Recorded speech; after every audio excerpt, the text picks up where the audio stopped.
Galactic Armada. Stunned by their first encounter with a human battleship, the morning started like any other for Admiral Deho. He sat in his command chair on the bridge of the Hegemony flagship, Eternal Glory. For 30 years, he had served the Galactic Hegemony with honor. His blue skin had wrinkled with age, but his four eyes remained sharp. "Admiral, we have detected unusual activity in Sector 7, reported Officer Sunmi. Her fingers moved quickly across the control panel. "It appears to be a new spacefaring species." Deho nodded slowly. New species were discovered every few years. Most joined the hegemony without resistance. Those who refused were quickly conquered. "What do we know about them?" he asked. "They call themselves humans, from a planet called Earth. Our records show their system is isolated. They only achieved space travel recently," explained Science Director Jun Ho. Deho smiled. This would be simple. New species were always impressed by the hegemony's power.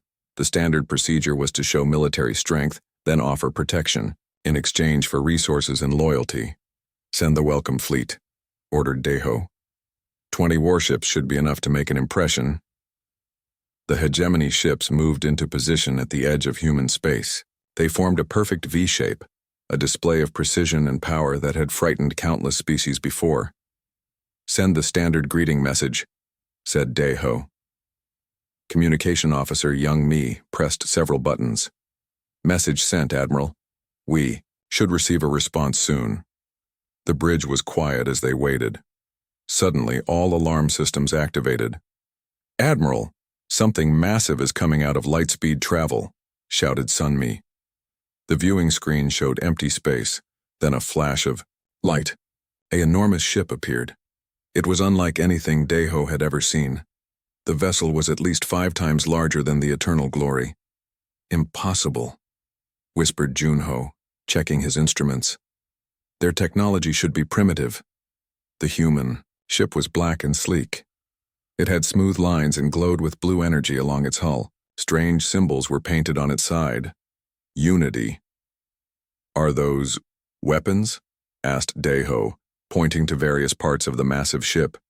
"Yes, Admiral. Our sensors detect multiple weapon systems. Many types we've never seen before," replied Tactical. Officer Minho Deho felt his heart's beating faster.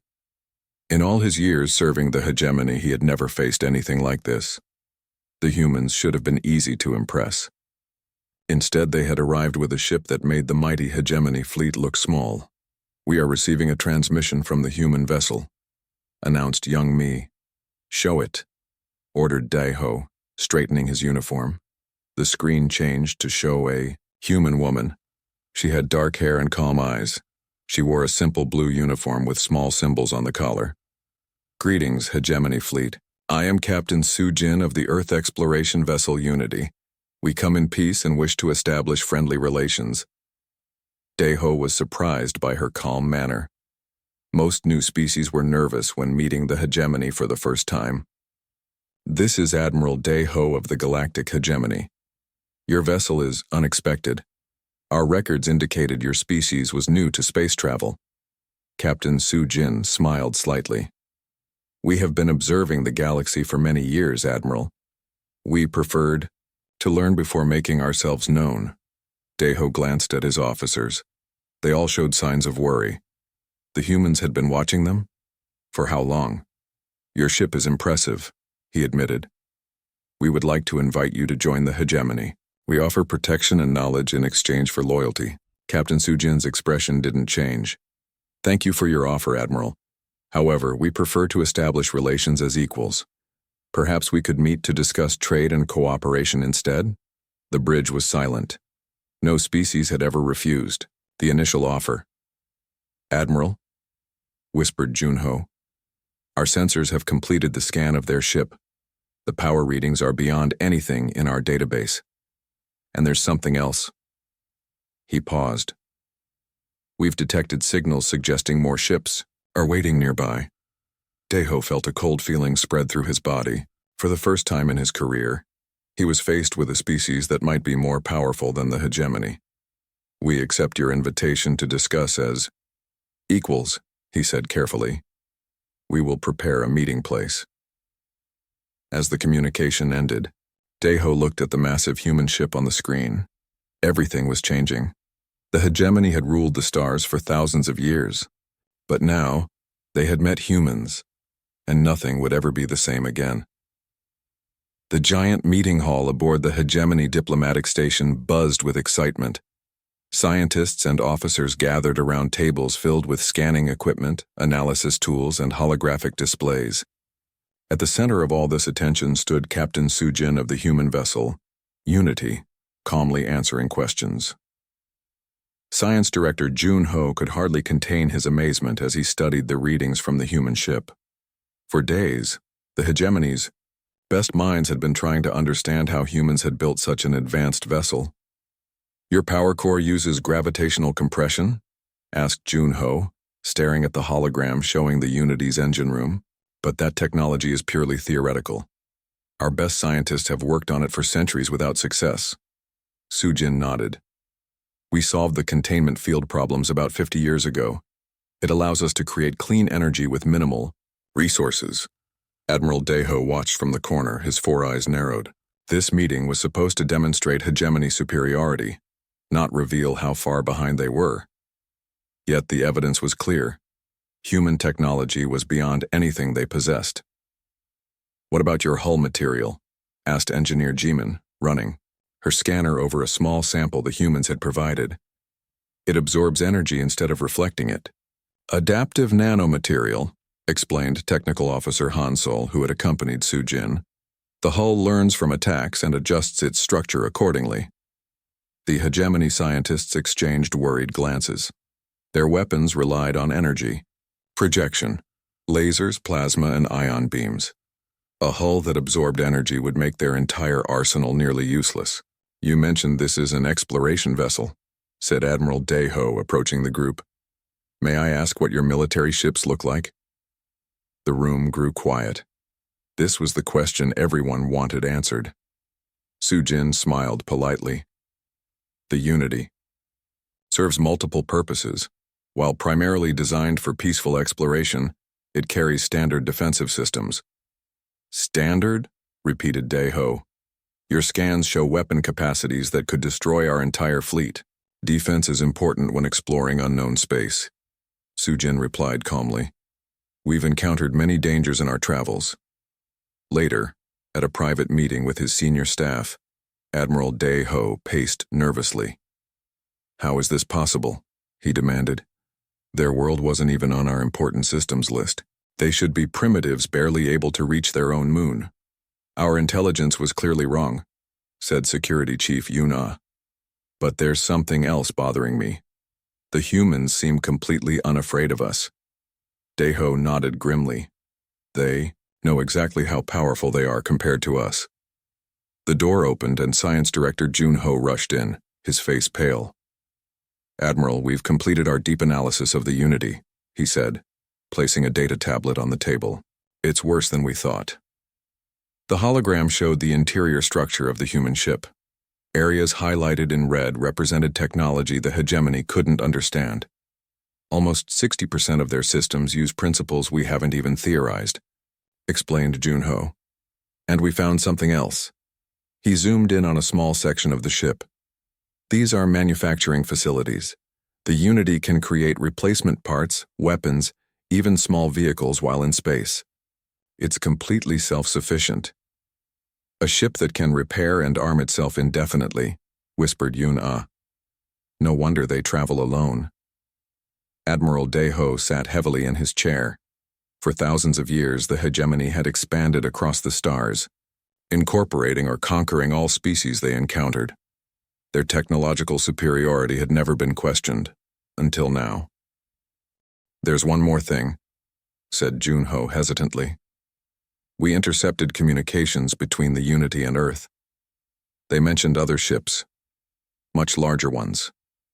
The room fell silent. "What do we do, Admiral?" asked Yuna finally. Deho looked at the image of the Unity floating above the table. "So beautiful, so powerful, so terrifying. We need to learn more," he said slowly. "These humans, they could destroy us if they wanted, yet they offer peace." He stood up. Tomorrow, I will invite Captain Su-jin to dinner. Perhaps in a less formal setting, we can better understand their intentions. As they left the room, Junho remained staring at the hologram. Remarkable, he whispered, touching the image of the human ship. Simply remarkable. The grand dining hall aboard the Hegemony diplomatic station was set for an important meal. Admiral Daeho had arranged everything carefully. The finest foods from 30 different worlds filled the long table. Soft music played from hidden speakers. The lighting was adjusted to suit human eyes. Captain Su-jin arrived with 2 officers, Communications Specialist Q-won and Cultural Liaison Yoon-ji. They wore formal blue uniforms with small silver pins showing Earth's symbol. "Welcome," said Admiral Daeho with a bow. "I hope this setting is comfortable for you." "It's wonderful," replied Su-jin, looking around with interest. "Thank you for inviting us." They sat down to eat. The humans politely tried each strange food, asking questions about their origins. The Hegemony officers were surprised at how easily the humans adapted to alien customs. "I'm curious about your species," said Daeho, when the meal was nearly finished. "Our records show humans have only had space travel for a short time, yet your technology is remarkably advanced." Su-jin nodded. "We developed quickly, it's true." "May I ask how?" Pressed Daeho Yoon-ji, the cultural officer, spoke for the first time. "Admiral, human history is shaped by competition and conflict. For thousands of years, different groups of humans fought each other." The Hegemony officers looked shocked. "You mean humans fought other humans?" asked Science Director Junho. "Not aliens or animals, but your own kind?" "Yes," said Yoon-ji calmly. "Nations, kingdoms, empires, all competing for resources and power." "But that's barbaric," exclaimed Security Chief Yoon-ah. "The Hegemony banned internal warfare 10,000 years ago. Species that fight themselves are considered unstable and dangerous." The dining hall grew quiet. The humans didn't seem offended by these words. "It was a difficult path," agreed Su-jin, "but it pushed our development in unexpected ways. When nations competed, technology advanced rapidly." "That explains your weapons," muttered Daeho. "Not just weapons," corrected Q-won. "Medicine, communication, transportation, everything improved through competition. Even peace technologies." "Peace technologies?" asked Junho. "Ways to prevent war," explained Yoon-ji. "Diplomatic systems, cultural exchange programs, shared resource management." Humans learned that cooperation was actually more beneficial than conflict. Daeho leaned forward. "Yet you built ships with incredible weapon systems?" Su-jin smiled. "Slightly. We learned to value peace exactly because we knew war so well. We protect what we cherish." Later that evening, Daeho presented the standard Hegemony membership document. It was a beautiful scroll, written in both Hegemony Standard and translated into English. "This is our traditional offering," he explained. "By signing, Earth will gain the protection and knowledge of the Hegemony. In return, you would provide resources and accept our leadership in galactic matters." The humans read the document carefully. Then, to Daeho's surprise, they began to laugh. Not mockingly, but with genuine amusement. "I apologize," said Su-jin, seeing the confusion on the alien faces. "But this agreement basically asks us to surrender our independence." "It's a standard arrangement," said Daeho stiffly. "Thousands of worlds have accepted it." "And we respect their choice," said Yoon-ji diplomatically. "But humans value self-determination above almost everything. We cannot give up our freedom to choose our own path." "Even if it means standing alone?" asked Yuna. "We're not alone," replied Q-won. "We have already made alliances with 12 other independent systems. Equal partnerships, not subjugation." This news shocked the Hegemony officers. Other independent systems? The Hegemony had controlled this sector of space for millennia. "Perhaps," suggested Su-jin gently, "we could discuss a different type of relationship? One between equals, not ruler and subject?" Daeho looked at the humans with new understanding. They were not just technologically advanced. Their entire way of thinking was different from anything the Hegemony had encountered before. I will need to consult with the High Council, he said finally. This is unprecedented. As the humans left, Daeho watched them with mixed feelings. Fear, yes, but also something else. Respect, and perhaps a touch of hope. The emergency meeting room deep inside the Hegemony flagship was filled with tension. Admiral Daeho stood before the large screen showing the faces of the High Council. 7 ancient aliens looked down at him with stern expressions. You refuse to execute the containment protocol? Asked Head Counselor Wu Jin, his voice cold. I thought direct negotiation would be more effective, replied Daeho. The humans possess technology far beyond our capabilities. That is precisely why they must be contained, said Counselor Jinsu. If they spread their influence, the hegemony's authority will be questioned by every member world. Admiral Daeho shifted uncomfortably. With respect, a military solution seems unwise. Their defenses— We have reviewed your reports, interrupted Wu Jin. And we have made our decision. You will execute Protocol 7 immediately. Protocol 7. The Extinction Protocol. Daeho felt his heart sink. The humans have done nothing to threaten us, he protested. They merely declined membership. They represent an existential threat to our order, said Jinsu. The Council's decision is final. The screen went dark, leaving Daeho alone with his thoughts. For the first time in his long career, he questioned his loyalty to the hegemony. Aboard the Unity, Captain Su Jin was reviewing data when Communications Officer Q Wan approached with concern on his face. Captain, we've detected unusual energy, signatures from the hegemony fleet. They're activating weapon systems and moving into attack positions. Su Jin's expression didn't change. I see. It seems Admiral Daeho has received new orders. Alert all departments. Defense systems to standby mode. Should we prepare to leave? Asked Q1. No, said Su Jin calmly. We knew this might happen. It's important we handle this correctly. On the Hegemony flagship, Admiral Daeho gave the order with a heavy heart. All ships, move into position. Target the human vessel's propulsion systems first. The 20 Hegemony warships formed a perfect circle around the Unity, their weapons charged, glowing with deadly energy. Sir, said Tactical Officer Minho, the human ship is not raising shields or charging weapons.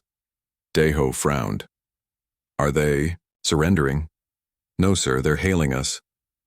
On screen, ordered Daeho. Captain Su Jin appeared, looking as calm as ever. Admiral Daeho, I notice your fleet has taken aggressive positions. May I ask why? Daeho straightened his uniform. The Hegemony High Council has determined that your species represents a threat to galactic stability. We require your immediate surrender. Su Jin nodded as if she had expected this. I understand. However, I must decline. We have no hostile intentions toward the hegemony or any other species. Then you leave us no choice, said Daeho. We will disable your vessel and take your crew into custody. Before you fire, said Su Jin. I should inform you that we've been transmitting our interactions with the hegemony back to Earth. Our defense protocols were activated the moment your ships moved into attack formation. Daeho hesitated. You're bluffing. Our sensors detect no transmissions. Su Jin smiled slightly. Admiral, there are many things your sensors cannot detect. This is your final warning. Stand down your weapons. Daeho gave the order. All ships, fire! 20 beams of destructive energy streaked toward the Unity. But before they reached their target, something extraordinary happened. The space around the human ship shimmered, and the beams simply disappeared.